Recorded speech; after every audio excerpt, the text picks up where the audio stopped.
오래전에 제가 부활절을 보낸 직후에 강원도 원통에 갔던 일이 떠오릅니다. 인제 가면 언제 오나 원통에서 못 살겠네 했다는 그 강원도 오지 인제군 북면 원통리 바로 그곳입니다. 아마 그곳에서 군대 생활을 하신 분들도 많을 거래요. 그러나 지금은 그렇게 원통한 곳이 아니에요. 지금은 상업이 활기를 띠고 교통도 아주 원활합니다. 그곳에 원대리 자작나무 숲이 있어서 더 많은 사람들이 찾고 있어요. 백석 시인의 시, 산골집은 대들보도 기둥도 문쌀도 자작나무다. 밤이면 캥캥 여우가 우는 산도 자작나무다. 그 맛있는 메밀국수를 삶는 장작도 자작나무다. 이렇게 이어지는 한 구절을 생각하면서 찾아보게 되는 곳이 바로 그곳입니다. 하지만 자작나무 숲은 꼭 기억하세요. 5월 15일까지 통제라서 들어갈 수가 없어요. 지금도 아마 그럴 거예요. 요즘에도 산불이 자주 나고 얼마 전에도 한 2주 전인가 인제 지역에도 잠깐 산불이 났다가 빠르게 진화가 되어서 다행이다 싶은데 어떻든 그런 위험 때문에 초봄에는 입산을 허락하지 않습니다. 제가 머리가 나빠가지고 언젠가도 한번 갔다가 들어가지 못했던 기억이 나서 그래서 많이 서운함이 밀려왔어요. 새하얀 껍질과 깨끗한 무늬를 간직한 채 추위를 견뎌내는 겨울나무. 영화에서 보았던 왜 시베리아 눈밭을 달리는 그 열차 사이로 쭉쭉 뻗은 그 하얀색 나무들. 핀란드의 동화 같은 겨울 풍경의 상징인 이 하얀 나무들. 영어로는 벌치 또는 화이트 벌치라고 그렇게 말하고 한자어로는 백화라고 부르지만 그 화자가 꽃화자는 아니에요. 그렇죠? 나무니까. 그래서 어떻든 우리말로는 자작나무라고 불러요. 참 정겨운 이름이 아닐까. 왜 그러냐면 왜 그 이름이 붙여졌냐면 이 나무가 불에 타면 자작자작 소리를 낸다고 해서 그래서 자작나무다. 이름이 참 듣기에 좋은 나무가 아닌가 생각을 합니다. 그러다 보니 우리나라에서 보기 힘든 자작나무보다 곳곳에 그냥 널려 있는 밤나무 구경으로 마음을 위로하기로 했어요. 큰 아름드리 밤나무들의 밤꽃이 눈처럼 하얗게 피어 있어서 어찌 보면 자작나무보다 더 아름다운 느낌을 받게 됩니다. 자작나무가 맺지 못하는 열매를 맺어준다는 바로 그 밤나무. 때가 되면 가난할 적에 식량까지도 대신했던 그 알찬 열매가 우리 앞에 열리게 되겠습니다. 굵고 맛있는 알밤은 영양도 얼마나 풍부한지 몰라요. 이제 여름철 내내 햇빛을 듬뿍 받아서 사과나 배나 감과 함께 과실을 맺게 될 그 밤나무 또 과실나무들이 있어서 우리는 행복합니다. 지금 이 봄 시기에 과실나무들의 열매를 생각한다 하는 건 뭐예요? 미래를 희망적으로 기대하는 거죠. 물론 지금 경북 지역에 그 사과가 잘 열리는 그곳에 안타깝게도 화재가 나고 해서 그 여파로 인해서 과수원들도 많이 불탔지만 남아있는 과수원들의 벌로 이렇게 접붙이기 하는 일들이 어려움을 겪고 있어서 안 그래도 비싼 사과가 올가을엔 더 비쌀까 염려가 되기도 하지만 그래도 가을 열매를 향한 미래 희망은 우리에게 늘 기대가 되고 좋은 것이 사실입니다. 우리 아이들을 바라보는 행복의 일부도 그런 기대와 기도 때문일 거라 생각이 들어요. 이 아이들이 장차 자라서 어찌 평통한 미래를 살아갈까? 그들을 위해 열심 있는 기도를 쌓아가는 부모라고 하면 아마 그 미래 기대가 행복의 또 하나의 이유일 것이다 라는 생각을 하게 되어집니다. 소설가 이순원이 쓴 나무라는 작품이 있습니다. 동화 같은 소설이에요. 오늘은 제가 한번 쭉 읽어볼 테니까 여러분 한번 들어보시기 바랍니다. 눈이 소록소록 내리는 밤에 밤나무 두 그루가 잠에서 깨어난다.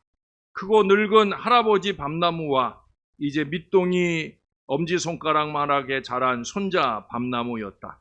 며칠 전 바람이 심하게 불어 감나무 가지가 부러져 상처를 입었다.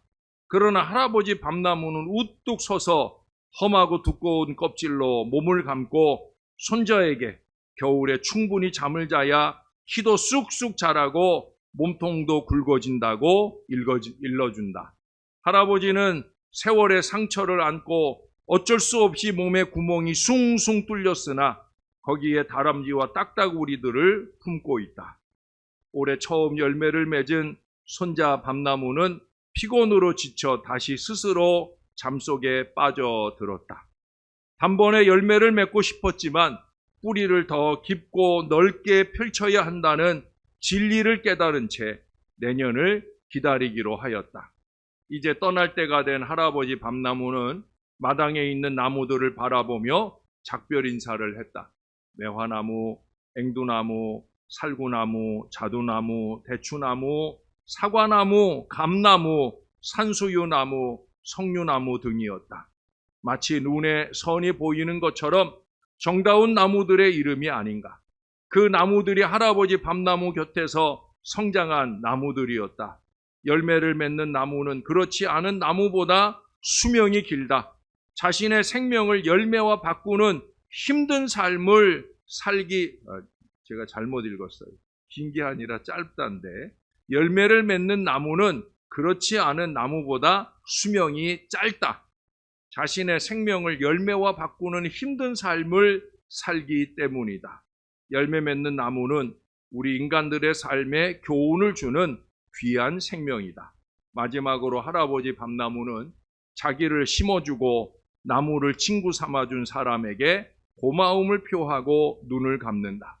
100년 전 새 삶을 시작한 어린 신랑 신부가 이 밤나무를 심었고 그래서 비바람을 견뎌낸 100년의 과실나무가 된 것이다. 이제 막 꽃을 피우기 시작한 새로운 세대에게 이 일을 맡기면서 자기 이름을 조용히 불러본다. 나무, 한없이 좋고 아름다운, 좋고 편안한 이름이었다. 여기까지입니다. 삶이 무엇인지를 생각하게 하는 짤막하지만 감동을 주는 소설이라 소개를 해드려 봅니다. 생명의 신비와 가치에 대하여 더욱더 고귀한 느낌도 우리에게 안겨줍니다.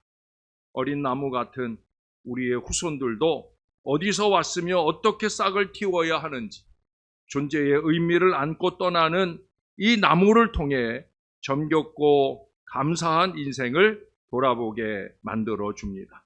우리 주님이 인도하시는 삶의 의미를 우리의 마음 가운데 잔잔히 새겨 볼 수 있는 그런 시간입니다. 오늘 시편 1편을 보시면 복 있는 사람, 곧 의로운 사람을 나무에 비유하고 있지요. 아까는 제가 혼자 읽었는데 이번엔 우리 함께 한번 읽어볼까요? 시작! 그는 시냇가에 심은 나무가 철을 따라 열매를 맺으며 그 잎사귀가 마르지 아니함 같으니 그가 하는 모든 일이 다 형통하리로다.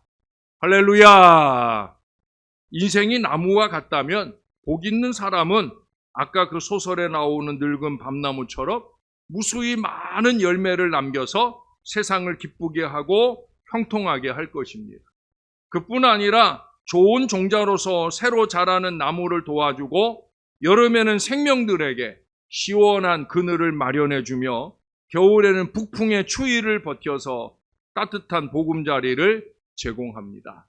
이런 나무가 바로 의인의 상징이라는 거죠. 우리도 의로운 나무와 같은 삶을 산다면 얼마나 좋을까요? 잘 아시듯 제가 추구하는 신앙과 목회입니다. 자기를 좀 희생하고 주위의 모든 것들을 사랑하면서 내 진정을 바쳐서 아름다운 과실을 맺어야 되겠죠. 그것을 따먹는 이들의 기쁨은 이루 말로 다 할 수 없을 거예요. 오늘 시편 1편은 시편 전체의 서시입니다. 이 1편만 읽어도 150편을 다 읽은 것과 마찬가지의 함축적 내용, 주제 말씀을 여기에 다 담고 있다는 거예요. 여기 보니까 하나님 앞에 두 종류의 인간이 있는데 그것은 의인과 악인입니다. 6절에 보시면 무릇 의인들의 길은 여호와께서 인정하시나 악인들의 길은 망하리로다. 그 앞에 의인은 열매 맺는 나무라 우리가 3절에서 읽었고요. 악인은 이리저리 날아다니다 없어지는 겨와 같다고 4절에서 읽어볼 수가 있어요. 열매 맺는 나무들은 겉으로 보아서는 알 수 없는 한 가지 비밀을 갖고 있지요. 그게 뭡니까? 다름 아니라 뿌리 내리기예요. 겉으로는 안 보여요. 그러나 땅속에서 열심히 뿌리를 내려가고 있어요. 좋은 나무가 되려면 땅속 깊이 든든하게 뿌리를 뻗어 내려야 되는 거예요. 물가로 뿌리를 내려 그것을 통해 생수를 공급받고 과실을 맺을 온갖 영양분, 그 자양을 빨아들이는 노력을 쉬지 아니합니다. 우리 하나님께 복을 받을 사람도 마찬가지예요. 겉으로 볼 때는 뭐 다 똑같은 인간이고 어려울 때 괴로워하고 힘든 삶을 살아가는 그런 사람 같지만 그럴수록 남모르게 우리 하나님께로 뿌리를 내려갑니다. 믿음이라는 것은 어려울 때 얼마나 깊은 기도의 뿌리를 쭉쭉 뻗어 내리느냐, 바로 여기에 믿음의 비밀이 있는 거죠. 은혜의 시냇가로 우리 하나님이 주신 생명의 강가로 뿌리를 뻗쳐 갑니다. 어릴 때부터 그렇게 뿌리를 내리는 나무는 반드시 아름다운 열매를 맺을 거예요.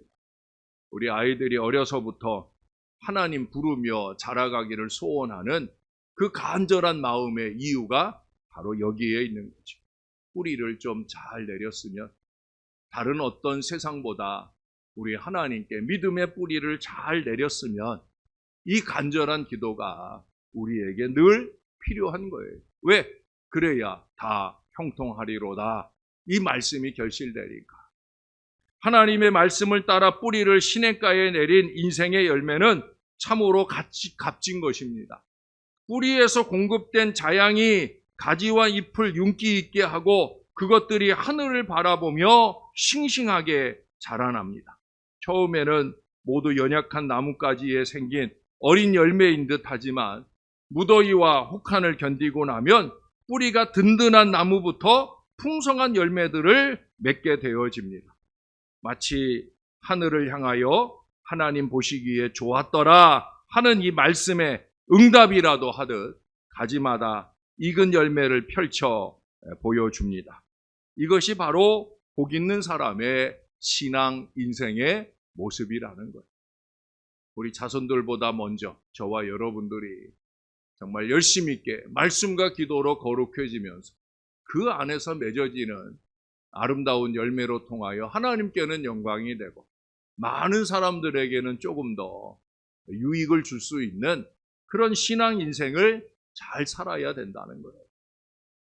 악한 사람은 열매를 맺을 수 없는 인생입니다.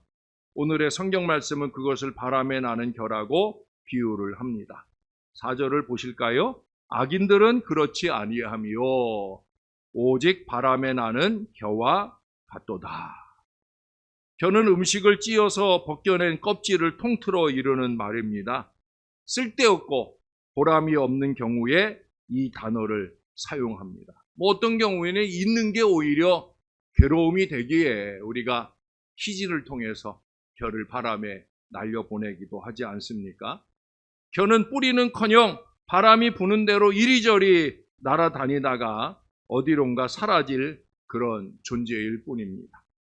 나무가 고통을 이기며 뿌리를 내리고 있을 때 겨는 바람을 따라다니며 시원한 곳에 잠시 붙어 있기도 하고 자유분방한 그런 모습을 보여주기도 합니다.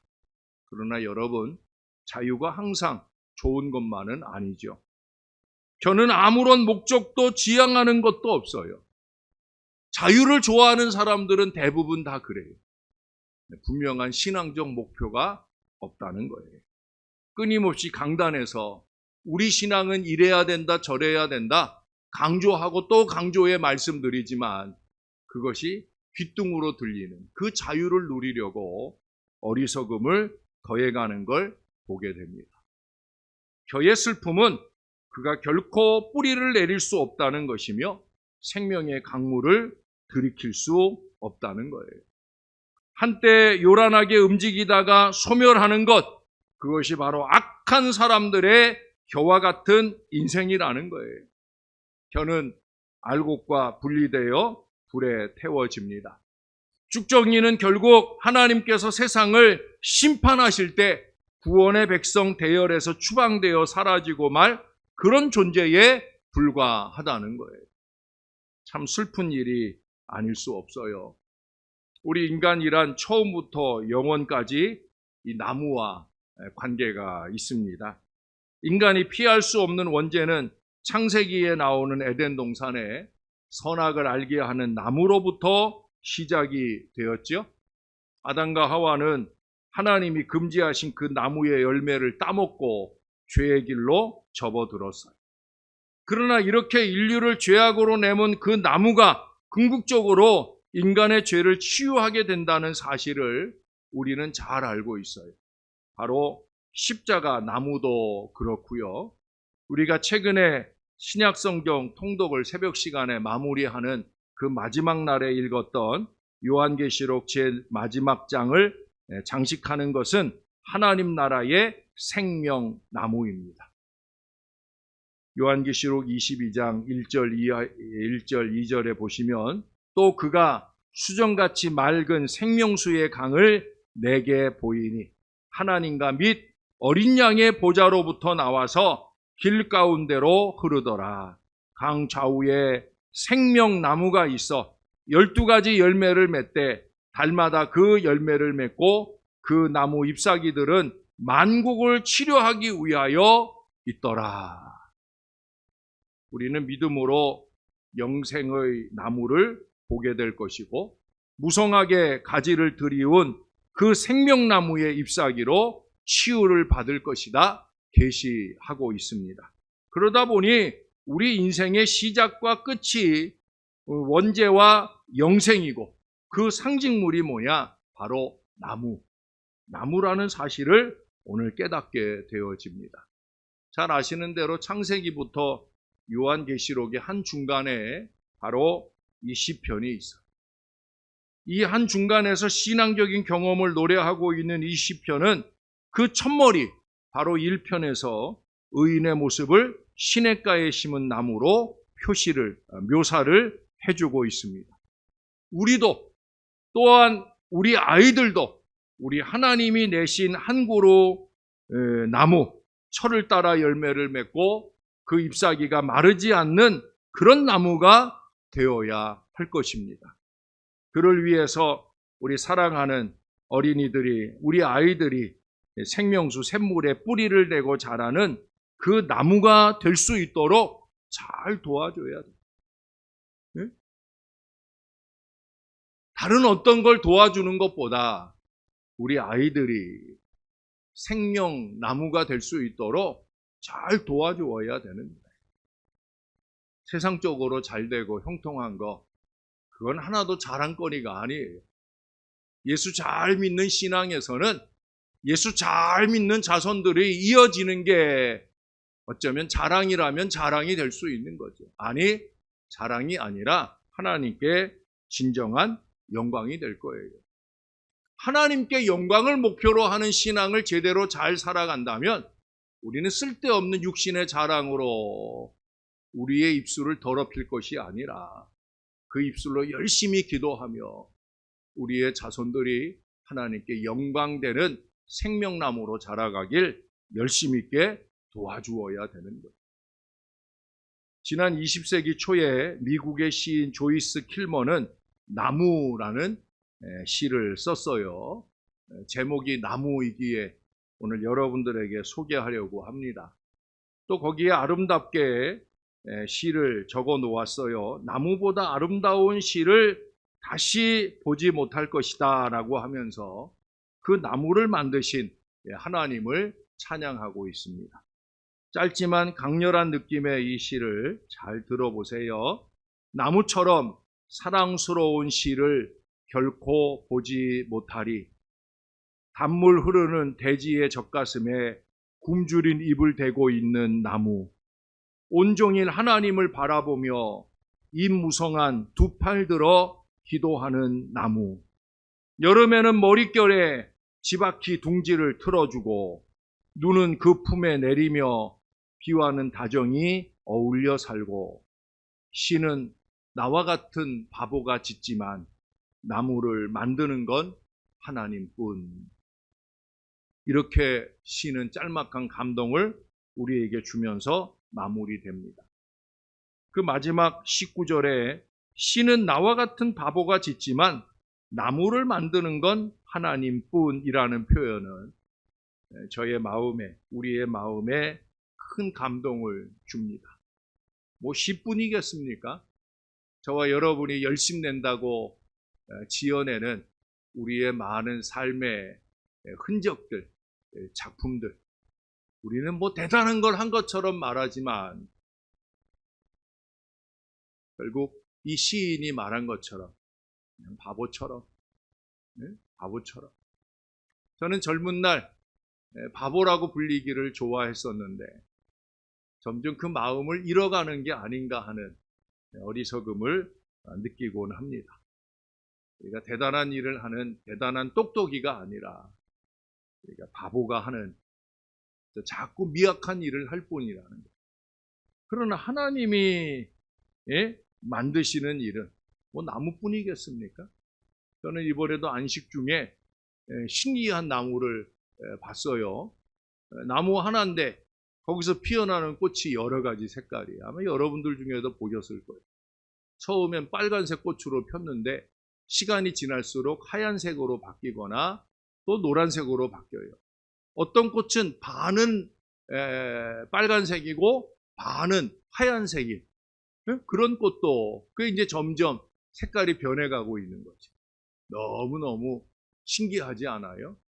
저나 제 아내나 딸은 이구동성으로 우리 하나님은 참 대단하시다. 저는 이번에 많은 나무들을 보면서 하나님의 그 대단하심에 많이 감동을 합니다. 그 하나님의 대단함에 비하면 나 같은 인생은 얼마나 바보인가 하는 생각을 다시 한번 합니다. 이 킬머라고 하는 시인은 1913년에 이 작품을 낸 뒤에 곧바로 제1차 세계대전에 참전해서 그 전쟁에서 전사하게 됩니다. 32살, 아직 어린 나이에 32편의 시를 남기고 한 그루 나무 같은 모양으로 그는 그렇게 세상을 떠났습니다. 그러나 오늘 우리에게 100년이 지난 이후에도 하나님을 찬양할 수 있는 당연한 이유와 감동을 주는 그 아름다운 시를 남겨주고 갔다는 거예요. 나무는 대지의 품에 안겨 자라고 하늘을 향해 늘 기도하며 삽니다. 킬모의 시처럼 여름에는 새들의 둥지가 되어주고 겨울에 내리는 눈을 그 품속에 받습니다. 과실을 맺는 나무라면 더없이 좋겠죠. 세상을 살면서 한 그루 과실나무처럼 대지를 품고 기도하면서 우리가 많은 열매를 맺어 사람과 세상을 이롭게 할 수 있다면 얼마나 좋을까요? 저는 그래서 기도하는 사람이 좋아요.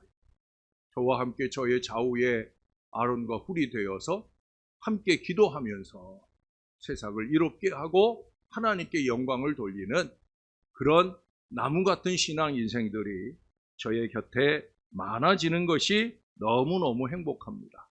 그보다 더 중요한 것은 우리가 사랑하는 젊은이들, 특히 어린 심령들이 한 그루 나무처럼 살아가기를 가르치고 도와주고 기도해야 합니다.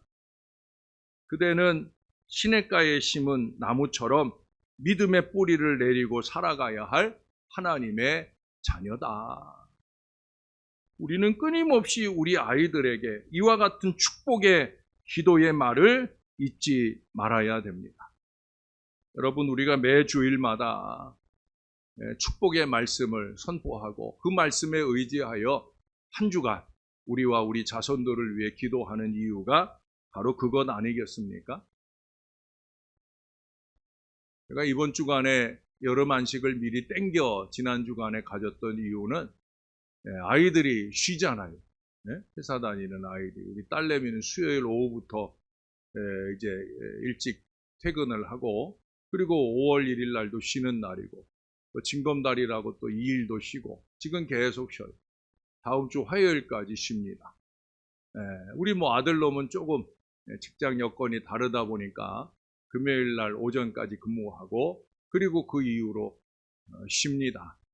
그래서 제가 여름 안식을 좀 미리 아이들과 함께, 이제 우리 아이들도 하나 둘 출가를 해야 되잖아요. 우리 아들이 날짜를 잡았어요. 그래서 내년, 요즘엔 결혼식장 잡는 게 1년 전에 벌써 예약을 하고 해야 되다 보니까, 그래서 이제는 떼놓아야 될 때가 이제 가까우니까, 저희는 다른 가족보다 가족 정이 깊어요. 그래서 우리는 함께 있기만 해도 또 단톡 안에서도 끊임없이 서로를 염려하고 기도하고 행복한 그런 가정이다, 저는 자부하는데, 우리 딸이 이제 수요일 저녁 비행기로 저희 부부와 합류해서, 저는 앞에 3일간 아내와 함께 지낸 날도 너무 행복하고 좋았지만, 딸이 합류하면서 같은 방 안에서 나란히 누워서, 옛날 어렸을 때 저희는 거실 캠핑이라는 걸 했거든요. 그래서 거실에서 거실 전체에 이불 깔아놓고 아이들과 함께 다 같이 자는 그런 걸 일주일에 한 번씩은 꼭 했어요. 그리고 우리 애들이 없어서 하는 얘기인데, 우리 유빈이가 5학년 때까지인가, 우린 그때까지도 네 식구가 같이 목욕을 했어요. 그때까지도 우리 아이들은 천진난만하게 그렇게 다 발가벗고 에덴 동산 같은 그런 목욕, 또 거실 캠핑, 그런 문화 속에 지냈는데, 그래서 저는 한방 안에서 이렇게 같이 잠을 자는 오랜만에 그 시간이 너무 행복하고, 또 아침에 일어나면 우리 딸내미가 아침에 출근하려고 보통 6시에 일어나거든요. 그러니까 저는 모처럼 안식 기간이니까 좀 늦잠 좀 자보자 해도 저도 또 몸이 4시면 깨잖아요. 그러니까 저는 4시쯤 깨가지고 뒤척거리고 있으면 6시 여간에 우리 딸내미도 그 몸에 익은 그것 때문에 6시면 일어나요. 우리 딸내미가 요즘에 이제 출근 루틴 가운데 하나가 뭐냐면, 전철을 타고 가면서 찬양을 들으면서 성경을 읽는 거예요. 하루에 15장씩 읽고 있다고 하는데 많이 읽었더라고요. 그러니까 아침에 아이가 일어나면 음악을 틀어놓고 찬양을 틀어놓고 한쪽에 누워서나 또는 밖에 베란다에 앉아서 성경을 읽고 있어요. 참 행복한 시간이에요. 제가 성경을 읽고 은혜 받고 말씀을 준비하고 그런 것도 행복하지만, 자녀가 틀어놓은 찬양으로 아침 시간을 시작하고 저나 우리 아내나 아이가 각각 하나님의 은혜를 바라보는 그 아침 시간을 연다고 하는 게 얼마나 뿌듯한 행복이었는지 모릅니다. 사랑하는 여러분,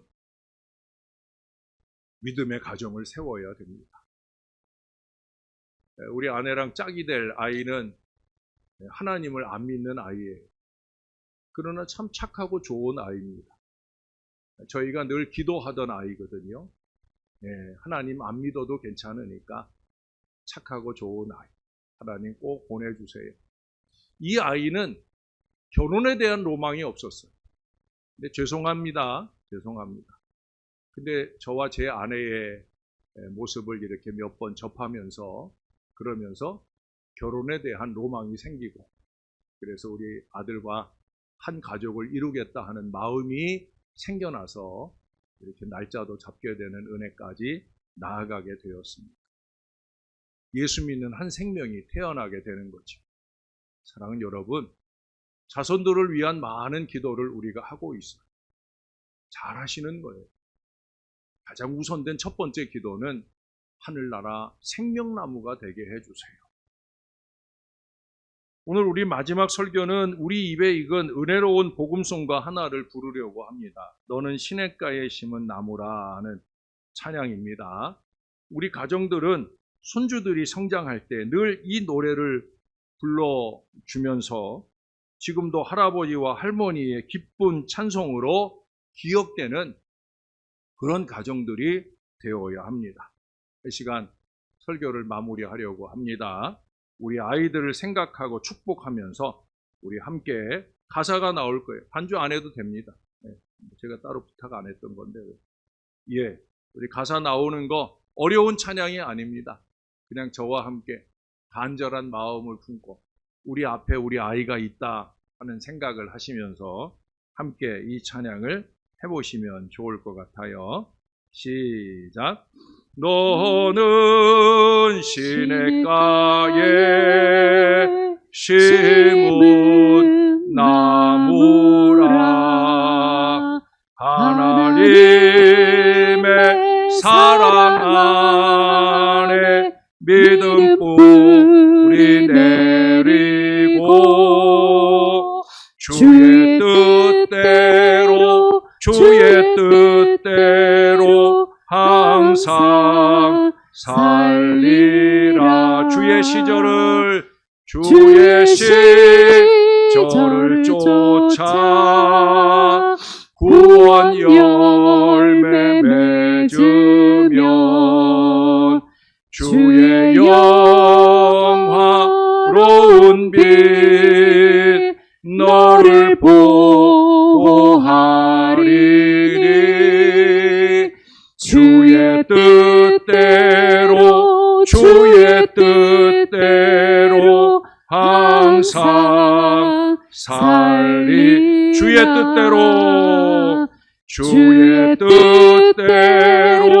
주의 뜻대로 항상 살리라.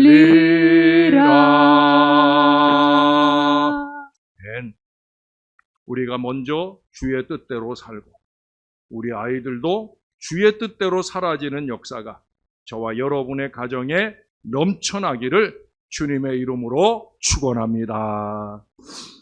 우리 하나님 고맙습니다. 우리가 하늘나라 생명나무로 그렇게 주의 은혜 안에 살 수 있도록 우리를 구원해 주셔서 너무 감사합니다. 예수 잘 믿는 의로운 귀한 나무로 잘 자라가는 우리 모두가 되게 하여 주옵소서. 우리의 말과 행동이 하나님께 영광이 되고 많은 사람들의 영혼에 예수 복음의 열매를 심어내는 은혜로운 신앙 인생을 잘 살아내게 도와 주시옵소서. 하나님, 우리와 우리 가정의 자손들이 신앙의 루틴을 가질 수 있도록 세상적으로 빠져 사는 인생들이 아니라 신앙적으로 열심낼 간절함으로 사는 하나님의 자손들이 다 되게 도와 주옵소서. 착하고 좋은 마음으로 하나님의 말씀을 받고 그 말씀대로 살기 위해 영부림피며 사는 주의 뜻대로 사는 의의 나무들이 다 되어 우리가 맺어내는 그 모든 열매로 하나님께는 영광되고 많은 사람들을 살리는 은혜의 열매들을 많이 맺어낼 수 있도록 역사를 더하여 주옵소서. 우리 하나님, 우리들에게 자손들을 주셔서 너무 감사합니다. 자손들 갖기를 소원하지 않는 젊은 세대들의 마음 가운데 생명의 결실을 맺어갈 간절한 마음도 주셔서 육신의 열매, 영혼의 열매를 많이 맺어내는 모든 가문들이 되도록 축복해 주시옵소서. 우리의 구주 되시는 예수님의 이름으로 기도합니다. 아멘.